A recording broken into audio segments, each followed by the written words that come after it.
لیکن پھر کیا ہوا کہ دیکھا کہ اب آگے آنے والے چیف جسٹسز جو ہیں وہ جو ہے وہ لائن ٹو نہیں کریں گے، تو پھر آپ نے practice and procedure amendment ordinance لے کے آگے تاکہ ایک فرد واحد کو جو ہے وہ اختیار دیا جائے، اور یعنی جو تیسرے نمبر والا جج ہے اس کو بھی آپ نہیں شامل کر رہے، اور چوتھے نمبر والے جج کو اٹھا کے آپ اس کمیٹی میں شامل کر رہے ہیں. تو یہ بینچ فکسنگ، یہ تو آپ ہی کے جو چیف جسٹس صاحب ہی یہ کہا کرتے تھے. دیکھیں جسٹس عمر عطا بندیال کے ساتھ چیف جسٹس جو گزرے ہیں ان کے خلاف یہی چیف جسٹس صاحب جو تھے یہ لیٹر لکھا کرتے تھے، یہ کہا جاتا تھا کہ جی بینچ فکسنگ ہو رہی ہے. جی ابھی کیا ہو رہا ہے؟ یعنی آپ نے آرڈیننس جاری کیا اور آرڈیننس کے ود ان آورز جو ہے وہ کمیٹی بھی جو ہے وہ آپ نے ریکانسٹیٹیوٹ کر دی. تو خدا کا واسطہ ہے کہ آپ جو ادارے ہیں ان کے اندر ڈویژن نہ پیدا کریں. آپ اپنے محال چنیں. اس وقت ملک کو استحکام کی ضرورت ہے. معاشی استحکام کے لیے آپ کو ان بحرانوں سے نکلنا ہے. آپ نے سیاسی کشیدگی کم کرنی ہے. آپ نے یہ جو آئینی بحران کریٹ کیا ہے اس کو ختم کرنا ہے. آپ نے سیکیورٹی کے چیلنجز سے نمٹنا ہے.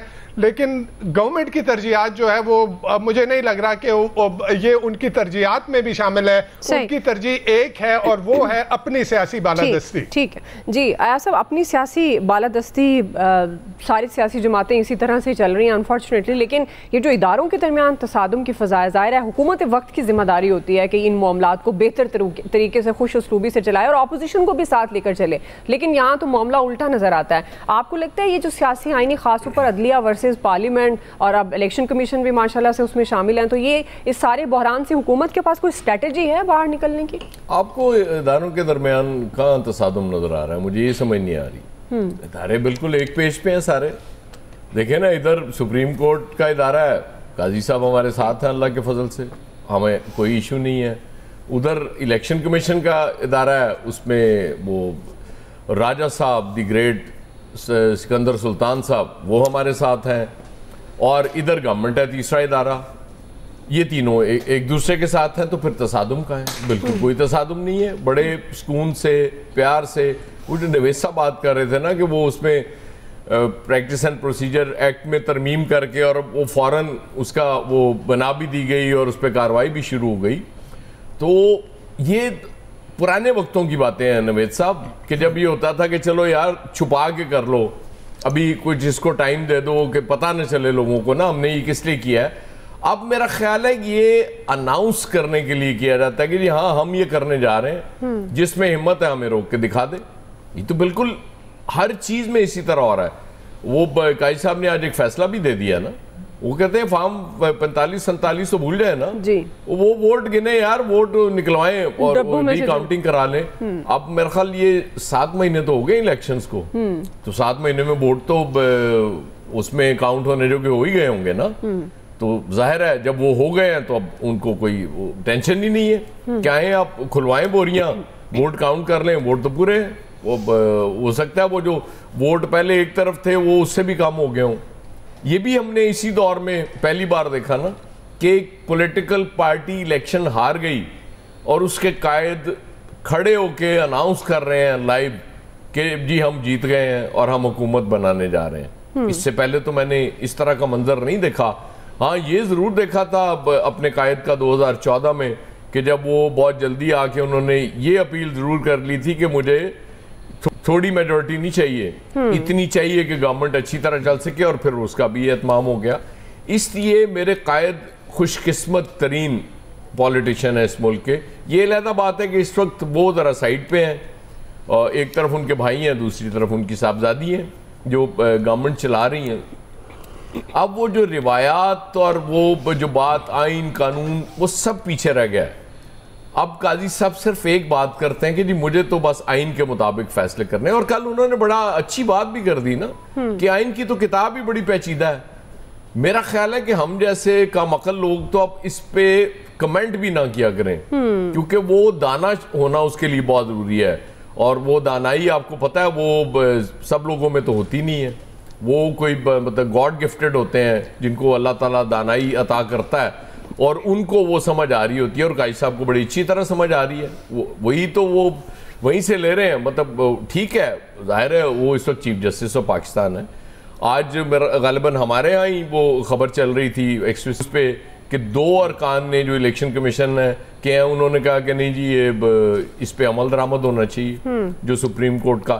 اب دن رات دہائی ایک ہی دی جا رہی ہے کہ جی آئین پہ، آئین جو کہتا ہے. آج وہ میں عرفان صدیقی صاحب کی بھی بڑی طویل گفتگو سن رہا تھا، وہ بھی یہی فرما رہے تھے آئین کی بالادستی پہ ہم یقین رکھتے ہیں، لیکن وہ ساتھ یہ نہیں بتا رہے تھے کہ اس آئین کی بالادستی پہ یقین رکھتے ہیں جسے ہم مانتے ہیں.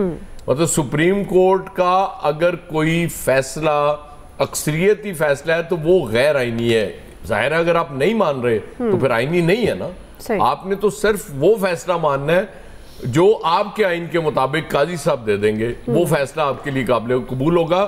باقی جو ججز ہیں، آج وہ رجسٹرار سپریم کورٹ نے بھی شکایت لگا دی 8 ججوں کی اپنے چیف جسٹس صاحب کو، تو بڑا اچھا جا رہا ہے. اس لیے کوئی ٹینشن فری ہو جائے، کوئی آئینی سیاسی کوئی بحران نہیں ہے، کوئی تصادم نہیں ہے، سب کچھ ہماری منشا کے مطابق چل رہا ہے. اس لیے گورنمنٹ کو تو مطلب فرق ہی کوئی نہیں پڑتا. دیکھیں نا میرے قائد وہاں خطاب فرمانے والے ہیں UN جنرل اسمبلی سے. جی فیصل صاحب، اب آپ کی بھی منشا کے مطابق سب کچھ چل رہا ہے تو پھر اب یہ معاملات ایسے ہی چلیں گے؟ کیونکہ اگر حکومت جس طرح ایاز صاحب کہہ رہے ہیں، عدلیہ، الیکشن کمیشن ایک پیج پر ہیں، تو پھر ٹینشن کس چیز کی ہے؟ پھر یہ کیوں بار بار کہا جا رہا ہے؟ حکومتی نمائندے ہی کہہ رہے ہیں نا کہ کسی صورت بھی پارلیمنٹ اور آئین کی جو بالادستی ہے اس پر سمجھوتا نہیں ہوگا.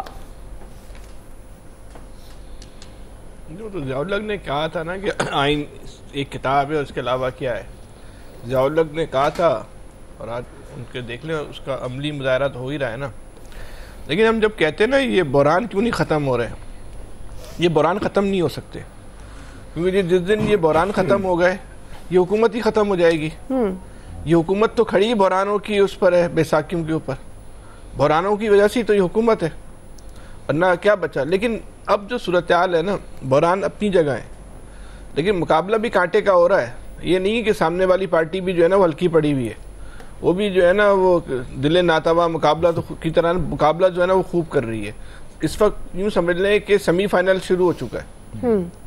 25 اکتوبر 24 اکتوبر کو سیمی فائنل کا رزلٹ آ جائے گا، اس کے بعد فائنل مارکا ہے. اس فائنل مارکے کو دیکھیں، اس میں جو ہے حتمی جو مارکا ہوگا اس میں جو ہے وہ کون جیتتا ہے. تو مقابلہ جو ہے وہ دونوں طرف سے جو ہے نا وہ بھرپور انداز میں جو ہے نا وہ ہو رہا ہے. اور ایک طرف کون ہے، دوسری طرف کون ہے، تو اس میں آپ کسی کو بھی بولتے ہیں کون کون فریق ہیں. مگر پاکستان کی سیاست میں تو ہم آپ سے ہمیشہ ایک بات کہتے ہیں، اب صرف 2 فریق بچے ہیں، ایک تحریک انصاف اور ایک جو ہے وہ اسٹیبلشمنٹ. یہ حکومت بھی کہتی ہے ہم بھی فریق ہیں، تو ان کی دل رکھنے کے لیے آپ بھی ان کو فریق مان لیں. فریق نہیں ہے حکومت سارے کھیل میں بیچاری، اس کو کیا، اس کے پلے کیا ہے جس کو ہم نے اور آپ نے فریق ماننا. لیکن ٹھیک ہے مان لیں. بات یہ ہے کہ اس حکومت کے جتنے بھی چاہنے والے ہیں، قصیدہ گو ہیں، وہ کہہ رہے ہیں کہ یہ اوپنلی یہ بات کہہ رہے ہیں، اوپنلی میڈیا پہ بیٹھ کے بات کر رہے ہیں. مطلب یہ آج تک کسی ماشاء اللہ دور میں بھی کبھی کسی نے اس طرح کی گفتگو نہیں سنی جو اس وقت سننے کو مل رہی ہے کہ یہ طے ہو گیا ہے کہ اب ہم نے ان کی بات نہیں ماننی، یہ طے ہو گیا ہے کہ ہم نے سپریم کورٹ کی بات نہیں ماننی.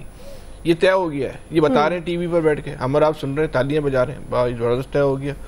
تو جب یہ طے ہو گیا نہیں ماننی تو پھر ضرورت کیا ہے ان سارے اداروں کو کھولنے کی؟ پھر اداروں کو تو پھر بہتر یہ ہے کہ وہ بند ہو جانا چاہیے.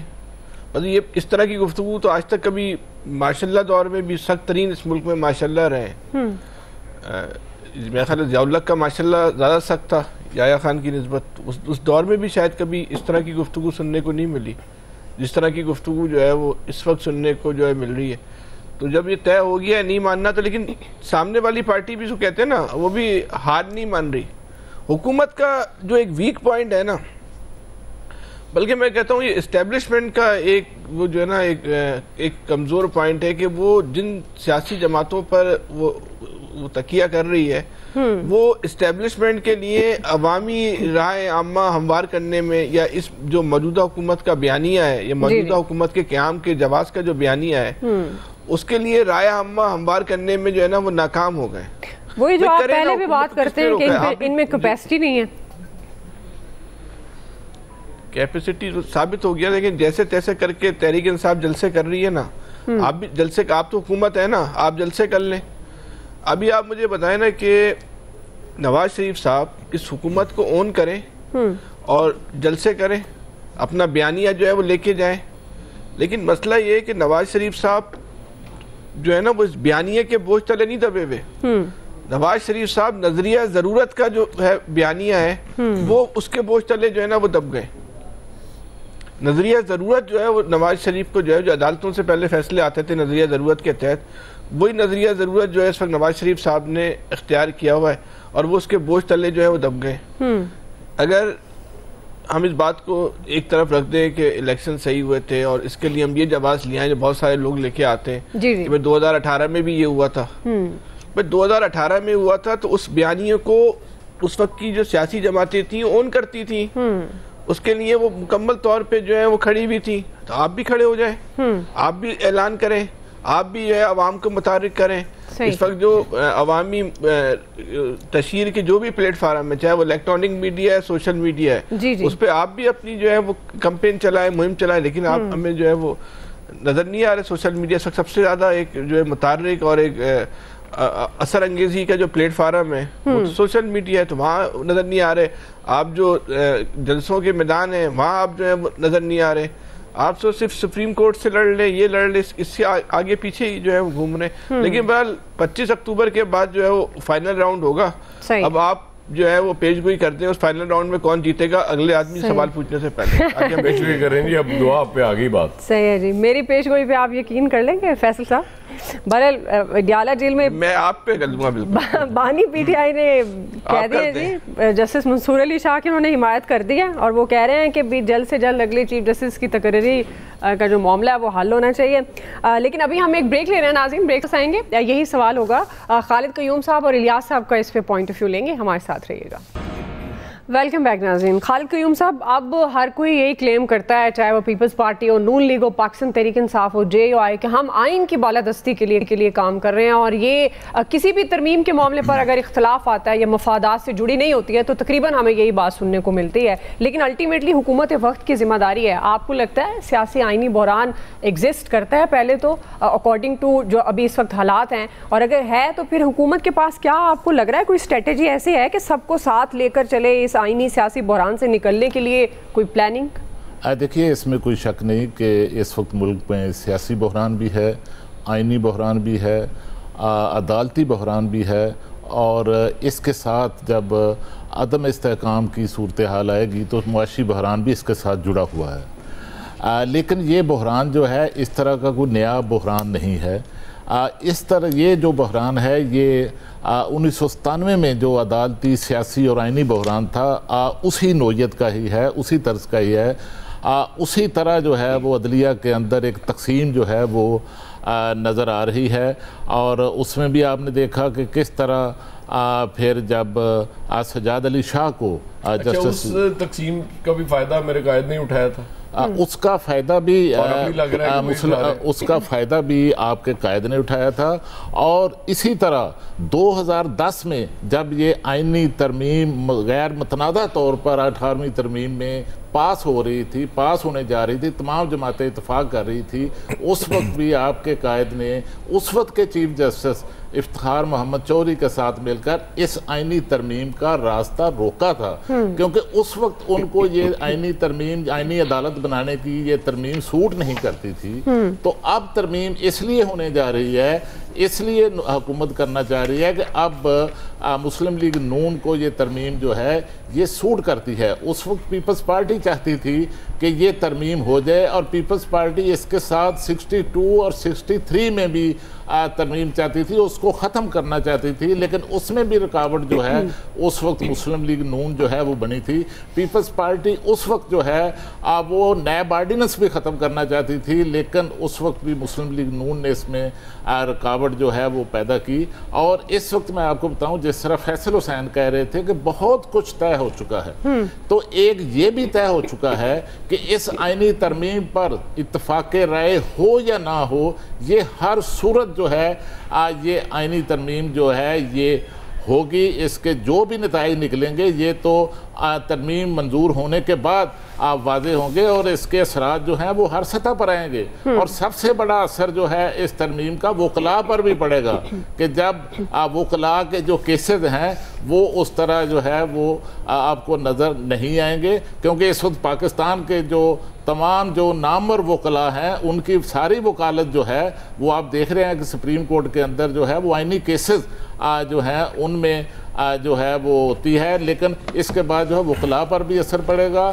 اور ہماری جو عام معاملات ہیں، سیاسی معاملات ہیں، ان پر بھی فرق پڑے گا۔ اور آج جو بانی پی ٹی آئی نے میں سمجھتا ہوں کہ جسٹس منصور علی شاہ کی حمایت کی ہے، اس سے بھی میں سمجھتا ہوں کہ ان کو یہ کہنا چاہیے تھا کہ وہ عدلیہ کے ساتھ ہیں، ان کا نام میں سمجھتا ہوں کہ لینا شاید جو ہے وہ اتنا مناسب نہیں تھا۔ اور دیکھیے کہ اس وقت بھی جو اتحادی جماعتیں ہیں وہ بھی چاہتی ہیں، ان میں خاص طور پر پیپلز پارٹی یہ چاہتی ہے کہ اس ترمیم کو اتفاق رائے سے منظور کرایا جائے، اور ان کی کوشش ہے بلاول بھٹو زرداری کی کہ جے یو آئی کے ساتھ مل کر جو ہے اس پر کوئی کنسنسس یا اتفاق رائے حاصل کیا جائے، لیکن مجھے نہیں لگتا کہ یہ اس پر کوئی اتفاق جو ہے وہ ہو سکے گا۔ لیکن حکومت طے کر چکی ہے کہ ہر صورت اس آئینی ترمیم کو منظور کروانا ہے۔ اس کی وجہ یہ ہے کہ اس حکومت کا، وزیر اعظم شہباز شریف کی حکومت کا جو مستقبل ہے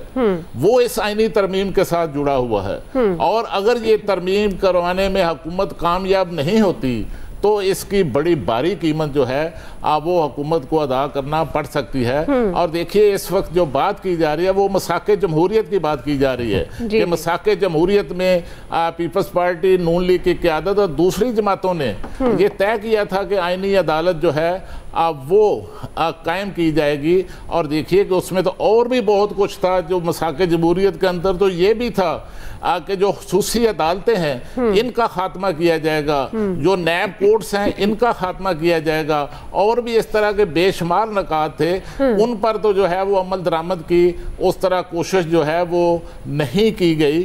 لیکن اس وقت اصل جو تنازع ہوئی ہے یہ ترمیم اس وجہ سے ہوئی ہے، یہ کوئی بری ترمیم نہیں، آئینی کورٹ کا معاملہ جو ہے اس پر زیادہ تر جماعتیں حتیٰ کہ وکلاء برادری بھی متفق تھی، لیکن تنازع جو ہوا ہے وہ ٹائمنگ سے ہوا ہے، اور ٹائمنگ ایسی ہے کہ جس سے اس سارے معاملے پر اعتراضات آئے ہیں، اور کچھ جماعتیں جو ہیں خاص طور پر اپوزیشن کی جماعتیں اور وکلاء تنظیموں کی طرف سے اس کی ٹائمنگ کے حوالے سے جو ہے وہ مخالفت ہے۔ اور ایک آخری بات اور کہوں گا کہ عدلیہ کے اندر تقسیم جو ہے وہ پچھلے ادوار میں بھی تھی، لیکن اس وقت کوشش یہ توقع کی جا رہی تھی، ابھی آپ ذکر کر رہے ہیں کہ جس طرح سے بانی پی ٹی آئی نے آنے والے چیف جسٹس کا نام لے کر پھر یہ اختلاف تو اس کا مطلب ہے رکنے والا نہیں ہے، پھر یہ جو سیاسی تقسیم عدلیہ میں نظر آتی ہے یہ آگے بھی ہمیں دیکھنے کو ملے گی۔ پھر بھی توقع کی جا رہی تھی کہ جب قاضی فائز عیسیٰ چیف جسٹس پاکستان بنیں گے تو اس سے عدلیہ کے اندر تقسیم کا جو عمل ہے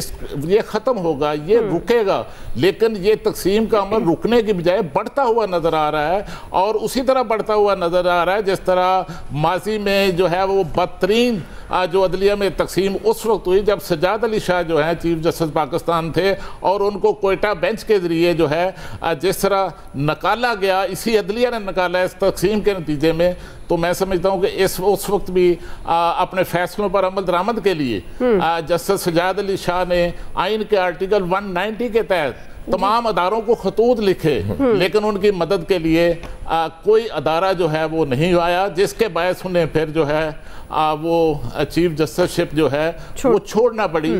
تو میں سمجھتا ہوں کہ اس وقت جس طرح یاد صاحب فرما رہے تھے کہ ادارے جو ہیں وہ تو ایک پیج پر ہیں، ایک ہی ادارہ میں سمجھتا ہوں کہ ایسا ہے وہ جو اس پیج پر نہیں ہے۔ جی ٹھیک ہے۔ الیاس صاحب آپ کے خیال میں حکومت سیاسی آئینی بحران سے کیسے نکلے گی؟ اب جیسے عرفان صدیقی صاحب واضح کر رہے ہیں کہ پارلیمنٹ اور آئین کی بالادستی پر تو سمجھوتا نہیں ہوگا، لیکن اس کی اگر دوسری طرف دیکھا جائے نہ اپوزیشن کو ساتھ لے کر حکومت چل رہی ہے، بہت سارے معاملات پر اپوزیشن کی الگ ڈیمانڈز ہیں، ایون اتحادیوں میں بھی کبھی کبھی اختلافات نظر آتے ہیں، معاملات پارلیمنٹ ورسز عدلیہ، پھر الیکشن کمیشن جو عدلیہ فیصلہ دے رہی ہے الیکشن کمیشن اس کو مانتا ہوا نظر نہیں آ رہا، تو آپ کو لگتا ہے کہ یہ ساری ذمہ داری گورنمنٹ کی ہے، تو گورنمنٹ کے پاس ہے کوئی اسٹریٹجی؟ دیکھیں گورنمنٹ جو اس وقت ہے، جو گورنمنٹ کی اسٹریٹجی وغیرہ ہے وہ اسٹریٹجی تو آپ گورنمنٹ کے دیکھ لیں کہ گورنمنٹ اس وقت صرف بیٹھ کے اس چیز کو دیکھ رہی ہے کہ جو بھی ان کے آ رہا ہے، جو بھی ان کے مخالفت کر رہا ہے تو اس کا ڈیفینس کرے، اس کا جا کے ایک اپنا موقف اس کے آگے واضح کر دیتی ہے۔ گورنمنٹ اس محاذرائی کو ساتھ لے کے چلنا چاہتی ہے کیونکہ اس کو کوئی اس کا مسئلہ نہیں ہے، وہ چاہتی ہے کہ ان کی حکومت، ان کی بالادستی تو جو رہے کہ پارلیمنٹ کی بالادستی قائم کرنا چاہتی ہے، جس میں جو بھی ادارہ سامنے آ رہا ہے تو اس سے ٹکر لینا چاہتی ہے۔ جو اس کی چیزیں وہ جو دیکھنے میں آ رہی ہے کہ گورنمنٹ ابھی وقت گزرا نہیں، ابھی نئی گورنمنٹ ہے تو وہ ساتھ ہی ان کے ساتھ تھی۔ دیکھ لیں مخصوص نشستوں کا جو معاملہ ہے اس میں دیکھ لیں الیکشن کمیشن ہے، اس کا آج 7واں بھی اجلاس ہوا، اس 7ویں اجلاس میں بھی کوئی وہ فیصلہ نہیں ہو سکا۔ تو گورنمنٹ اپنے موقع پر قائم ہے کہ یہ سیٹیں جو ہیں یہ سنی تحریک کی ہیں، ان کی نہیں ہے، کسی اور کو نہیں ہو سکتی، اور جو عدلیہ کا جو فیصلہ ہے اس کو ماننے سے انہوں نے صاف انکار کر دیا ہے، اور بالکل وہ چاہتے ہی نہیں ہے کہ عدلیہ کی اس بات کو مانا جائے، چاہے وضاحتی فیصلہ آ گیا چاہے مکمل فیصلہ آ گیا، وہ کہہ رہے ہیں کہ نہیں، اپنا سارا رکھنا چاہ رہے ہیں، انہوں نے اپنا ساری چیزیں رکھی ہیں، اور گورنمنٹ کو اس چیز کی کوئی پرواہ نہیں ہے کہ ان کے ساتھ جو اتحادی جماعتیں ہیں یا جو ہیں ان کو پتہ ہے کہ ان کے جو آ جائے آئینی عدالت جو ہے وہ کیا کہتے ہیں جو ہے جو بھی معاملات ہیں اس کے لیے ان کی نمبر گیم کا ان کو جو مسئلہ ہے وہ اس کے لیے وہ اپنا ایک اسٹریٹجی کے تحت چل رہے ہیں کہ سب ایک سے رابطہ کر رہے ہیں بیک ڈور سے تاکہ وہ اپنے نمبر گیم پوری کر سکیں، اور کسی طریقے باقی ان کو یہ پتہ نہیں کس چیز کا کانفیڈنس ہے کہ وہ تحریک کو جو بھی ہے اس کو کامیاب کروا لیں گے، جو بھی ترامیم ہیں ان کو منظور کروا لیں گے، لیکن وقتی طور پر ان کو ایک لیا ہے کہ ان کو اس ٹائم ان کی جو ہے اسٹریٹجی کامیاب نہیں ہوئی، جو فوری طور پر چھٹی والے دن بھی وہ جا کے جو اس پارلیمنٹ میں چلے گئے تاکہ ترامیم کو منظور کروایا جا سکے، لیکن اس سے کر لی لیکن اس طرح گورنمنٹ کی اس طرح شکست دیکھنے کے لیے نہیں آ رہی کہ گورنمنٹ جی اپنا مایوس ہو جائے یا اس طرح ہو جائے۔ گورنمنٹ اپنے کاموں میں لگی ہوئی ہے اور یہ اس بات پہ کانفیڈنس میں ہے کہ جی وہ ترمیم کروا لیں گے اور اس کے لیے کوئی نہیں ہے۔ جو بھی محاذ آتا ہے وہ گورنمنٹ اس کے ساتھ نا ایگریسو موڈ پر لڑنا چاہتی ہے، یعنی کہ کوئی ایسا نہیں ہے۔ جے یو آئی سے بھی بات چیت چل رہی ہے ان کی، جا کے جو پیپلز پارٹی ہے وہ ان کو پتہ ہے ان کے ساتھ ہی ہے، جو بھی اوپر سے ویسے ہی ایک دوسرے پر کرٹیسائز کریں، لیکن یہ انہوں نے ساتھ چل رہے ہیں کیونکہ مساق جمہوریت کے جو معاملات وغیرہ ہیں ان کو آگے لے کے چلنا ہے، اور ان کو یہ پتہ ہے کہ یہ ان کی جو اس طرح کریں گے، اگریسو ہوں گے، عدلیہ کے ساتھ لیں گے، تو یہ 5 سال ان کو پورے اگر یہ اس میں کامیاب ہو جاتے تو ان کی ایک بڑی جیت ہوگی، اور آگے بھی ان کے ٹینیور میں ان کو جو بھی ہے الیکشن میں ان کو یہ اس میں مدد ملے گی۔ ورنہ جو خالد قیوم صاحب کہہ رہے تھے کہ ان کو بھاری قیمت ادا کرنا پڑ سکتی ہے، تو بھاری قیمت تو واقعی ان کو ادا، لیکن یہ اس وقت گورنمنٹ کی جو اگریسو ٹون دیکھنے میں آ رہی ہے کہ گورنمنٹ میں کانفیڈنس ہے کہ جی ہم کروا لیں گے۔ اب یہ پتہ نہیں کس چیز کا کانفیڈنس ہے کہ ان کو یہ اس کے اپنی جو یہ آپ کو پتہ ہے، یہ آپ کو پتہ ہے، بتا نہیں رہے الیاس صاحب، پتہ ہے آپ کو کس چیز کا کانفیڈنس؟ آپ کے خیال میں کس چیز کا ہے؟ یہ آپ کو پتہ ہے کہ ایک 63A کی جو تشریح کا کیس ہے وہ سپریم کورٹ آف پاکستان میں لگ چکا ہے، شاید اس سے امیدیں جوڑی ہوں انہوں نے۔ اس سے دیکھیں مسئلے جو ہیں گورنمنٹ کو اس میں ہے، گورنمنٹ کو ہے کہ بالکل وہ اس مسئلے کو لے کے چلیں گے، جو بھی ہے وہ چاہ رہے ہیں کہ ان کی منشا کے مطابق ان کے فیصلے جو ہو جائیں اور عدلیہ پر کسی طریقے ان کا جو ہے وہ اس پر جو ہے ان کی بالادستی جو ہے پارلیمنٹ کی ثابت کر دیں، اور تاکہ اس کو ساتھ میں جو ان کا جو پریکٹس اینڈ پروسیجر بل ہے اس کا جو اس کا اسی لیے اس پر بل کو منظور کروایا تھا تاکہ اس کو آگے سٹیپ سے چل سکیں، لیکن اب جو مرضی کر لیں۔ دیکھ لیں عدلیہ میں وہ اگریسو جو ہوتی تھی افتخار چودھری کے دور میں، عدلیہ کے وہ نہیں دیکھنے میں آ رہا موڈ کہ جی جس طرح اگریسو ہو جاتے تھے۔ نہیں قائد صاحب بڑے اگریسو ہیں یار، انہوں نے دیکھ لیا، قائد صاحب بہت اگریسو ہیں، تو دیکھ لیں وہ اس طرح نہیں دیکھنے میں آ رہی، وکلا تحریک جس طرح چلی تھی وہ اس طرح وہ دور نہیں دیکھنے میں آ رہا۔ وہ دیکھ رہے ہیں گورنمنٹ اس ٹائم جس طرح بھی کر رہی ہے، گورنمنٹ نے پہلے بھی اپنی اسٹریٹجی کام کی، ان کی کافی جو کیا کہتے ہیں بندے اس وقت کام کر رہے ہیں، تو اس پر اس چیز میں وہ ہے کہ وہ اس مسئلے کو حل کر لیں گے دیکھنے میں آ رہا ہے، لیکن وہی دیکھ لیں 25 تاریخ تک، 25 اکتوبر کے بعد جو بھی ہے صورتحال اس تک وہ تک بات 25 اکتوبر تک آگے۔ فیصل صاحب کامیابی کس دن؟ فیصل بھائی آپ بتا دیں فائنل راؤنڈ کون جیتے گا یار، آپ بھی بتا دیں، دعا تو نہیں بتا رہی۔ الیاس صاحب آپ بتا دیں فائنل راؤنڈ کون جیتے گا؟ فیصل صاحب